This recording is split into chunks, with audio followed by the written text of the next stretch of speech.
अस्सलाम वालेकुम।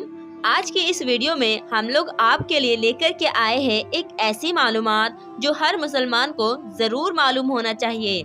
इमाम हुसैन की शहादत के बाद उन्हें किसने दफन किया और कैसे क्या हुआ, ये सारी बात हम आपको इस वीडियो में बताने वाले हैं, इसलिए आप इस वीडियो को आखिर तक ज़रूर देखें। तो चलिए वीडियो को शुरू करते हैं। 10 मुहर्रम को जब इमाम अली मक्का में शहादत हो गई तो औलादे रसूल सल्लल्लाहु ताला अलैहि वसल्लम को कैद किया गया। नबी पाक सल्लल्लाहु ताला अलैहि वसल्लम की बेटियों को बेपर्दा करके कोफे और शाम की तरफ ले गए। आगे आगे फौलादे यजीद और नाचती हुई जा रही थी और पीछे पीछे रसूल अल्लाह की बेटियां नवासियां कैद होकर बेमददगार होकर चल रही है।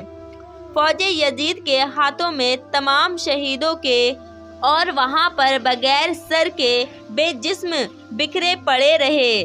तारीख गवाह है, बगैर कफन दफन के 3 दिन तक रसूल पाक सल्लल्लाहु ताला अलैहि वसल्लम के खानदान के लाशें ज़मीने करबला में बिखरी हुई थी। फिर 13 मुहर्रम 61 हिजरी को जब आसपास के लोगों को ये मालूम हुआ कि फौज का पहरा कम हो गया है, चलो अब हम नहर से पानी भर ले आए। असद की कुछ औरतें जब नहरे खुर्सा से पानी भरने लगी तो उन्होंने देखा कि करबला की जमीन पर लाशें बिखरी हुई है।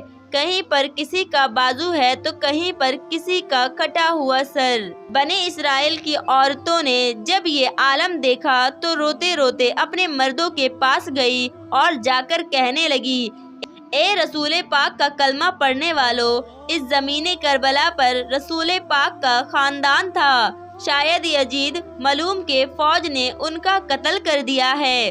उनका जिस्म अभी भी वहाँ पर बिखरा हुआ है। आओ रसूल अल्लाह के इन खानदान के जिस्म की हम तनफीन करते हैं। बनी असद के मर्दों ने कहा, क्या तुम औरतें पागल हो गई हो? यजीद ने उनका कत्ल किया है। अगर हम इनको तनफीन करेंगे तो कहीं ऐसा ना हो यजीद मलहूम हमारा भी दुश्मन बन जाए। छोड़ दो, कोई ना कोई आएगा और उन्हें तनफीन कर देगा। तो उन औरतों ने कहा, तुम खुद को एक मुसलमान कहते हो, रसूलुल्लाह सल्लल्लाहु ताला अलैहि वसल्लम का कलमा पढ़ते हो और उनके नवासे और उनके बेटों के लिए ये मवादत रखते हो। क्या कहा था हमारे प्यारे रसूल अल्लाह ने कि मैं तुम लोगों से कुछ नहीं मांगता सिवाय इसके कि तुम मेरे अहले पहल से मोहब्बत करो। अगर तुम नहीं जाते तो ठीक है, मत जाओ, हम करेंगे रसूल अल्लाह के नवासों की तनफीन। जब बात यहाँ तक पहुँची तब बनी इसराइल की कुछ मर्दों की गैरत जाग गई और वो उन औरतों के साथ ज़मीने करबला पहुँचे।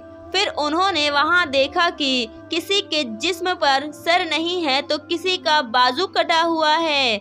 आखिर किसको किस तरह से तनफीन करे? तो उन्होंने सोचा कि एक बड़ा सा गड्ढा खोदते हैं और सभी जिस्मों को उसी में तनफीन कर देते हैं।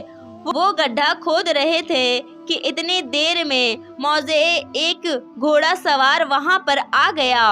उन लोगों ने समझा कि शायद कोई सिपाही आ गया है तो इन लोगों ने उनसे पूछा, कौन हो? वो घुड़सवार रुक कर कहने लगा, मैं रसूलुल्लाह सल्लल्लाहु ताला अलैहि वसल्लम के नवासे का बेटा अली ज़ैनुल अबिदीन हूँ। उस जवान को देखकर सबकी आंखें भर आई।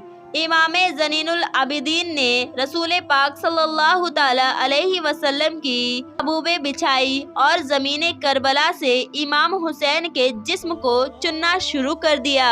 कहीं से उनकी उंगली मिलती है तो कहीं पर उनका बाजू मिलता है, कहीं से आपके पैर मिलते हैं तो कहीं से आपका कटा हुआ कंधा मिलता है। इमाम हुसैन के जिस्म के टुकड़ों को इमाम ज़ैनुल अबिदीन अलैहिस्सलाम अल्लाह के रसूल की अबा में जमा करते हैं और एक जगह ज़मीन में थोड़ा सा गड्ढा खोदते हैं तो वहाँ पर पहले से ही कब्र बनी हुई होती है।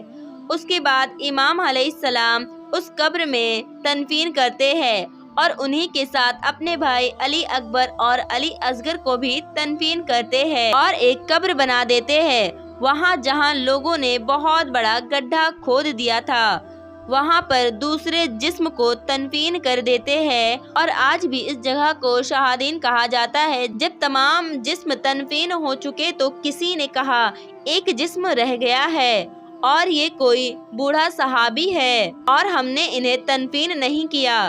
तो इमाम सज्जाद अलैहिस्सलाम रोकर फरमाने लगे, ये बूढ़ा शख्स हबीब इब्ने मसाहिद है।